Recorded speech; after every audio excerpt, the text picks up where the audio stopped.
Labdien! Mani sauc Aigars, un šodien jūs esat kā ar vienu YouTube kanālā BeSafe Latvija, un šodien parunājam par to, kā tad saprast, kāda būs ugunsdzēsības trauksme, jo, ja viena lieta mēs ikdienā atrodamies, protams, savā uzņēmumā, mums ir šīs te mācības, un mēs tur saprotam, tad mūs kādreiz sūta arī mācīties, mēs aizbraucam uz kādu citu uzņēmumu, un faktiski šeit ir tās pamatlietas, kā apmēram mēs varētu saprast, kas tad varētu notikties, lai mēs zinātu, kā rīkoties tad, ja mēs izdzirdam trauksmi. Tad tas pamata princips ir tāds, ka mēs izdzirdam trauksmi, pārtraucam darbu. Jā, ja ir ražošanā, tad ir noteikti procesi, ne tikai apstādām darba aprīkojumu, iespējams aizveram kaut kādus krānus, lai nepadodās kaut kādi materiāli vai tam līdzīgi. Ja, tad šim ir jābūt uzrakstītam, ieteicams, protams, ka šīs lietas būtu tieši uzrakstītas tā kā tādā īsā instrukcijā pie paša darba aprīkojuma. Tāpat tās logi, ja ir atvērti, jo atceramies, ka logi padod papildus skābekli, kas veicina degšanu, un vēl ir citi pasākumi, kur šis varbūt nebūtu tas galvenais video, kur mēs varētu uzrakstīt, kas ir tās principi, kas tur būtu jāapraksta, bet ja ir interese, lūdzu uzrakstiet komentāros, varu arī šo te precīzāk dokumentēt. Tālāk jau evakuējamies no telpām, pa tuvāko evakuācijas ceļu, bet vienmēr, ja ir, atceramies arī par rezerves, jo, ja ir piedūmojums priekšā, mēs caur piedūmojumu ejam tikai tādos gadījumos, ja nav cita varianta, tāpēc ir šis te rezerves. Un tāpēc arī dažreiz, kad mēs taisam šīs te ugunsdzēsības mācības, par tām mēs arī kaut kad parunāsim atsevišķi, ja taisam, ir bijuši tādi varianti, ka es esmu aiztaisījis dažas no šīm te evakuācijas ceļiem ar domu, vai viņus piedūmojas ar domu, lai cilvēki iemācās arī atrast rezerves šo teju, jo mēs zinām, ka ir ārkārtas situācija un nevienmēr viņi ir tādas tā, kā mēs esam to iedomājušies. Un tā kā esam evakuējušies, tad pulcējamies, atceramies, nekur neizklīstam, un tas ir no tas, ko es mācu. Tātad pulcējamies savas struktūra vienības ietveros. Ja tā ir noliktava, tad visi noliktavas cilvēki pulcējās vienā tādā bariņā. Ja ražošana, tad ražošana. Ja birojas sastāv no vairākām, tad varbūt grāmatvežis vienā daļā, jo mēs jau ikdienā, protams, vairāk zinām savus tuvākos cilvēkus. Ja? Un pēc tam mēs varam noziņot savam tiešam vadītājam, un pēc tam tālāk jau viņš noziņos savam vadītājam, vai visi cilvēki ir vai nav. Jo, būsim godīgi, ne jau vienmēr lielais vadītājs, uzņēmuma direktors vai kas tajā brīdī vada šos darbus, jau var pateikt, vai grāmatveži bija 5 šodien darbā, vai viņi visi ir, un varbūt nevienmēr arī visus tā vārdā zina un arī sejā pazīst. Ja, tā kā ar to jau jārēķinās, un atceramies, neejam ap stūri nekur kafiju dzert, jo var gadīties situācijas, un, diemžēl, man ir bijušas tādas, kad cilvēku meklē, bet viņš vienkārši ir izdāts sērā, aizgājis aiz stūra papīpēt un skatās uz to no tāda malas, jā, bet cilvēki, jo atceramies, ja kad ierodās ugunsdzēsēji, viņiem ir šis te jautājums par to, vai visi ir evakuējušies, un ja viņi ir evakuējušies, visi esam evakuējušies, tad viņi uzsāk šos te dzēšanas darbus. Ja nav evakuējušies visi, tad vispirms notiek, tā kā varētu teikt paralēli, bet principā pamatā meklē šo te cilvēku, un tikai tad tas pamatdarbs jau kļūst par dzēšanas darbu. Ja? Tur vēl ir par elektrību un kā to darboties, to tad pastāstīšu atsevišķā video.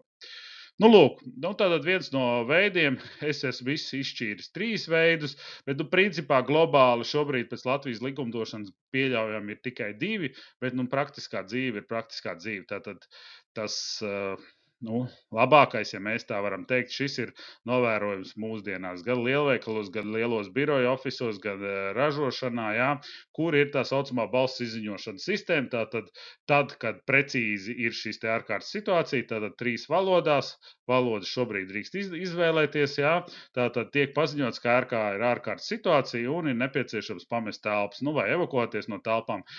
Šo te ziņojumu ierakstu, un viņš no vienas uz otru ēku var arī nedaudz atšķirties. Ja?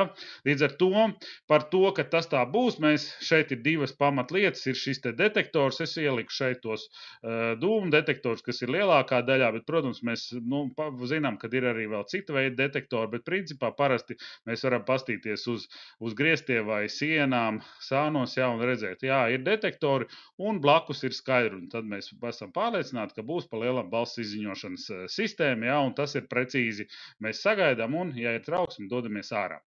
Otrs veids ir šīs te vienkārši trauksmes sistēma.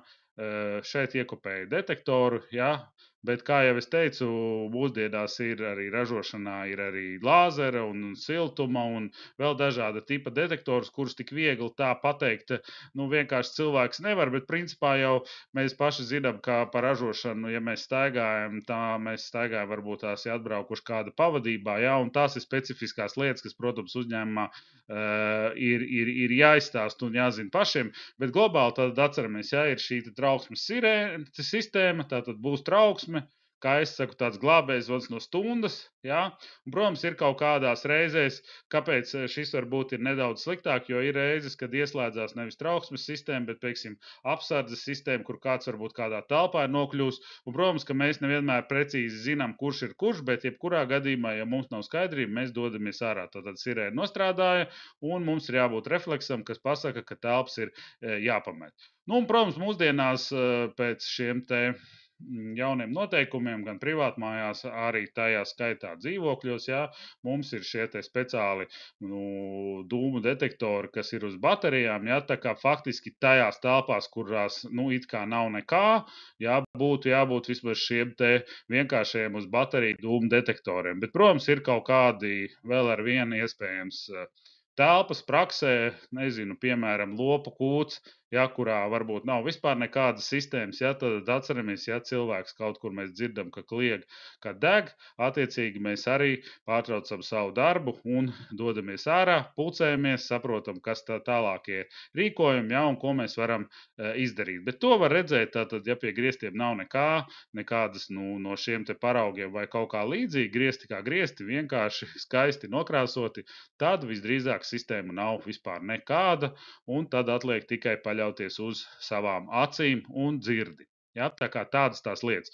Šis ir, tā kā es šobrīd ierakstu video savā nosacīti it kā mājā, kur man ir birojs, ja, un birojā ir šīs te detektors uz baterijām, ja, tāds viņš izskatās, viņš jau manā gadījumā jau kalpo gadus 10, es jau esmu reizes 2, 3 nomainījis baterijas, un ko es ieteiktu tad, kad mēs pērkam šos te parastos detektorus, ja, ne visi, bet dažiem ir speciāli šī te signāla lampiņa, un tas ir labs veids, ka, teiksim, mēs varam pārbaudīt, ka šī te sistēma strādā. Jā, protams, mēs varam uztaisīt sadūmojumu un pārbaudīt, bet principā manā gadījumā, ja es pareizi atceros, ik pa pusotrai minūtē ieslēdzās sarkanā lampiņa, un, teiksim, tad es redzu, ka sistēma strādā. Jo varbūt, protams, situācijas, kad es esmu ilgi aizbraucis, teiksim, nedēļu neesmu mājās, sistēma ir izbeigusies, ja, manā gadījumā pirms izbeigšanās viņa vēl kliedz kaut kādu laiku, ja, par to, ka viņai beidzās baterija, bet, varbūt dzīvē situācijas, ka viņa kliedza un dzīvē viss beidzās, ja, līdzīgi kā mobiliem telefoniem, kaut kādā brīdī arī tie beidzās.